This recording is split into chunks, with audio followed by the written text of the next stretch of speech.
Hello, friends in Benin. My name is Ryan, and I'm going to give you a brief tutorial on the United States government. It's a complex issue, and it's hard to do it justice in a brief video, so these are just the basics. I'm going to share my screen now so that you can see my PowerPoint presentation. And we'll start with this brief introduction. So one of the most important things to know about the United States government is that it was founded as a constitutional republic. The Constitution of the United States is the country's founding document, and it's kind of the supreme law of the land. So a few of the major principles of the United States Constitution. The first one is rule of law. Rule of law in this context means that in the United States, the law is supreme, or is at least supposed to be supreme, meaning that our leaders are not allowed to make laws or regulations or rules that contradict the Constitution. They're bound by it. They're limited by it.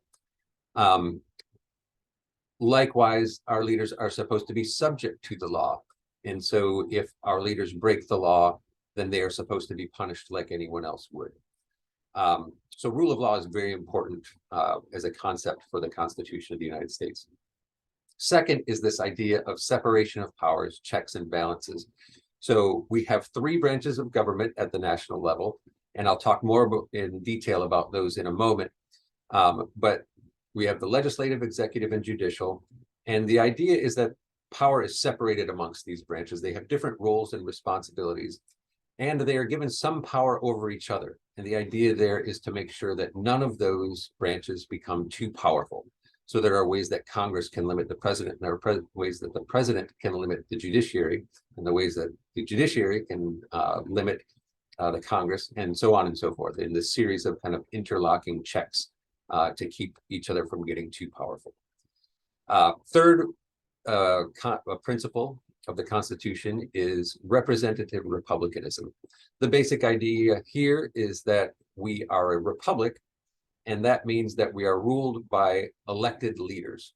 And in fact, ruled is perhaps too strong a word. An important principle in the Constitution is popular sovereignty, meaning that the real power rests with the people, that the government officials are our servants. They are there to be our representatives and not our rulers. So representative republicanism is a very foundational part of the United States Constitution. Fourthly is federalism and cooperation among states. So the United States is a very large country. It's divided into 50 separate states, along with some territories. And the idea of federalism is that each state gets to have its own government, its own constitution, because the states are very diverse. The cultures, the economies of each state can be very different. And so federalism allows each state to craft a government that is appropriate for its particular area.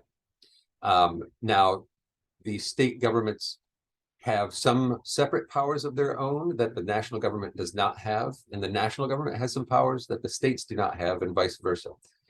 Some powers they share. So, for example, the power to tax. We pay taxes to our state government, we pay taxes to the national government. So federalism is another principle. And lastly, the idea of civil liberties and civil rights. So enshrined in our Constitution is the Bill of Rights. And the Bill of Rights sets out civil liberties, which are protections against government. And so, for example, freedom of speech, freedom of religion, freedom of assembly, protections in criminal cases. All of these things are set up to prevent government from doing things in our lives that we don't want them to do. And then there's civil rights, which are also grounded in the Constitution and the 14th Amendment of the Constitution that guarantee equal protection under the law.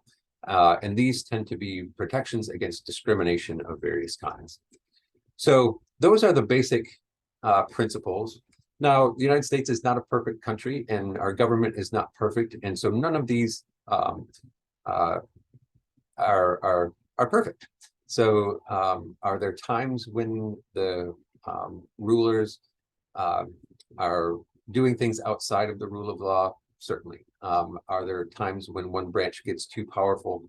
Yes. Are there concerns at times about our electoral system? Of course. I won't go into detail about all of the concerns about these things, but these are the principles that we hold dear, and we try to live up to them. So those are the basic principles. Now, the structure of American government, I mentioned the three branches of government at the national level. We have the executive branch, the legislative branch, and the judicial branch. So the executive branch is made up of the president and the executive bureaucracy.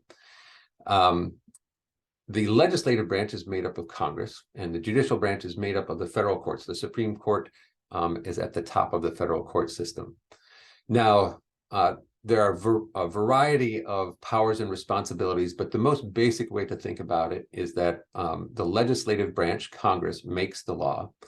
The executive branch, the president and the Congress, or the president and the bureaucracy, implements and enforces the law, and then the judicial branch interprets the law. That's a bit of an oversimplification, but those are the main responsibilities of each branch. And again, they're set up in a system that each has some power over the other, and so none of them get too powerful. Now, the national government, as we mentioned, is nested in a system of federalism. So we also have state governments, and each state government has its own constitution. And generally, that constitution is modeled on the United States Constitution. Generally, the states also have an executive branch, a legislative branch, and a judicial branch. Since the Constitution is the supreme law of the land, and the Constitution says that federal law is supreme over state law, states can't make whatever laws they want, make whatever decisions they want. If a state law or an action of a state governor or of a state bureaucracy contradicts the Constitution, then the United States Supreme Court can strike down that law and find it in violation of the Constitution, and then it would no longer have effect. So the states are limited both by the national Constitution and by national law. And then lastly, we have local governments, which in the United States are creations of the state governments. State governments give local governments whatever powers they have, and they can take away powers from the local governments. And there's a wide variety of different kinds of local governments in the United States. We have county governments, we have municipal governments, we have special districts, townships in some places. But these also are generally elected and nested in that system of popular sovereignty where people have some control over their local governments. So that's the structure. And of course, they don't operate in a vacuum. So the United States government and our state governments and our local governments are all heavily influenced, particularly by the four things listed here. And there's certainly more than this, but these are some of the major drivers. One is public opinion. Again, as a constitutional republic, our leaders are supposed to be our representatives. And so there is an expectation that they pay attention to public opinion, to what the people want. And there are different views on this because what's popular isn't always what's right, and what's right isn't always what's popular. And so there's this idea of trustee representation where we expect our leaders to make good decisions, even if sometimes they're not popular. But the system of representation also means that if our leaders are completely ignoring public opinion, that they're not really representing what the people want. Another major influence is interest groups. So organized interests in the United States, there are many, many, many of them, tens of thousands of organized interest groups. And interest groups are organized groups with defined memberships that seek to influence public policy. And quite often they're fairly narrowly focused. So some interest groups represent businesses, specific kinds of businesses, like manufacturers have their own interest group, and banks have their own interest group, and the oil industry has its own interest group. And these groups spend a lot of money and a lot of time and a lot of effort trying to shape public policy and to influence the decisions of our leaders, and often try to influence who gets elected, so that they are major influences on our government. Likewise, political parties are major influences on the United States government. The United States government kind of famously has two major parties, the Republicans and the Democrats. There are also minor parties, but because of this thing called Duverger's law, the way we have set up our electoral system leads inevitably to a two-party system. So it's sometimes surprising to people that such a big, diverse country has only two major functioning parties, when lots of other republics have multi-party systems. This was not actually intended by the founders of the United States. It's not written into law that we only have two major parties. It's an unintended consequence of the way we set up our elections. But political parties are very important in organizing government. In Congress, for example, whichever party has the majority of seats also has control over committees, which means it has control over which kinds of bills get considered, what kind of laws come out of the Congress. So parties are very important in the United States government. And then lastly, of course, is mass media. Because this is a representative republic, and because we as citizens can't be in Washington, D.C. or our state capitals constantly monitoring what's going on, we're very dependent on the media to inform us for what's going on. And that information should be used then to help us hold government accountable.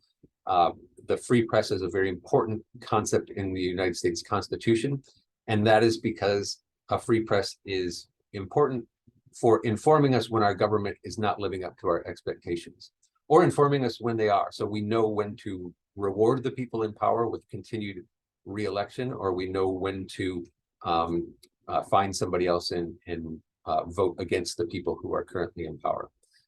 And again, we could go into a lot of, there's various concerns and problems about how these things influence our government. They play important roles that are sometimes positive, but they also sometimes play negative roles in influencing the American government. But overall, that is my quick introduction to American government. I hope that was helpful and informative. I look forward to learning more about Benin's system of government. Have a great day.